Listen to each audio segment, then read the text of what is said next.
चैत्र मास के कृष्ण पक्ष की पाप मोचनी एकादशी की कथा। धर्मराज युधिष्ठिर बोले, हे भगवान, अब आप चैत्र माह के कृष्ण पक्ष की एकादशी के बारे में बतलाइए।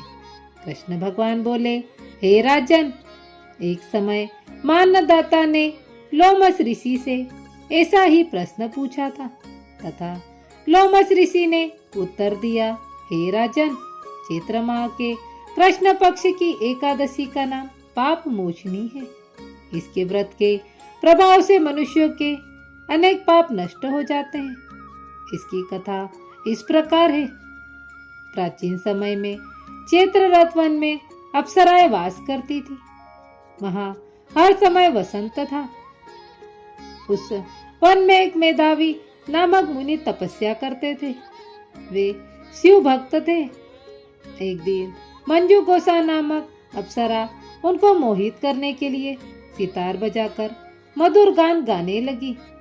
शिव के शत्रु कामदेव ने भी उस शिव भक्त मुनि को जीतने के लिए सहायता की। मेधावी मुनि भी युवा तथा हष्ट-पुष्ट थे। उन्होंने यज्ञोपवीत तथा दंड धारण कर रखा था। मंजू घोषा के मधुर गान पर तथा उसके सौंदर्य पर मुनि मोहित हो गए। वह अप्सरा उनको कामदेव से पीड़ित जानकर आलिंगन करने लगी तथा मुनि शिव रहस्य को भूल गए और उसके साथ रमण करने लगे।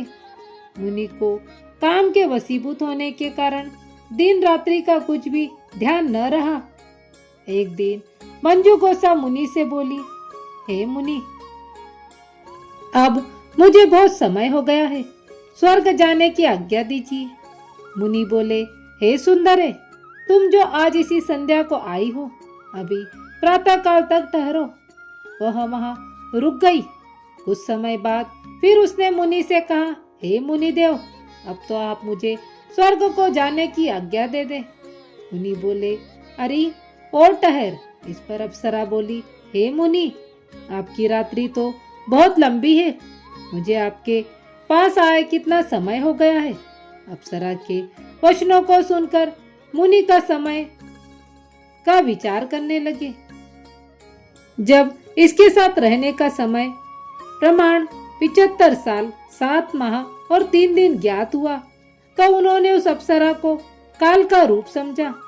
वे उस तप नाश करने वाली अप्सरा की तरफ क्रोध पूर्वक देखने लगे और अप्सरा से बोले, हे दुष्टे, मेरे तप को नष्ट करने वाली, अब तू मेरे श्राप से पिशाचिनी हो जा।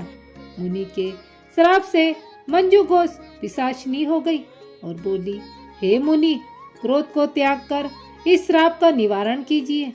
मुनि को जब कुछ शांति मिली तो पिशाचनी से बोले, तू मेरे पिताजी के पास चल, वही इसका उपाय बतलावेंगे। वे दोनों चैवन ऋषि के पास गए। अपने पुत्र को देखकर वे बोले, हे पुत्र, यह तूने क्या किया? तेरे समस्त तप नष्ट हो गए हैं। मेधावी बोले, हे पिताजी, मैंने यह बहुत बड़ा पाप किया है, आप उससे छूटने का कोई उपाय बतलाइए। ऋषि बोले, हे तात, तुम चैत्र माह के कृष्ण पक्ष की पाप मोचनी नाम की एकादशी का विधि पूर्वक भक्ति के साथ व्रत करो। वचनों को सुनकर मेधावी ऋषि ने पाप मोचनी एकादशी का विधि पूर्वक उपवास किया। उसके प्रभाव से समस्त पाप नष्ट हो गए। मंजू घोषा अप्सरा भी पाप मोचनी एकादशी का व्रत करने से पिशाचिनी की देह छूट गई और सुंदर रूप धारण कर स्वर्गलोक को चली गई।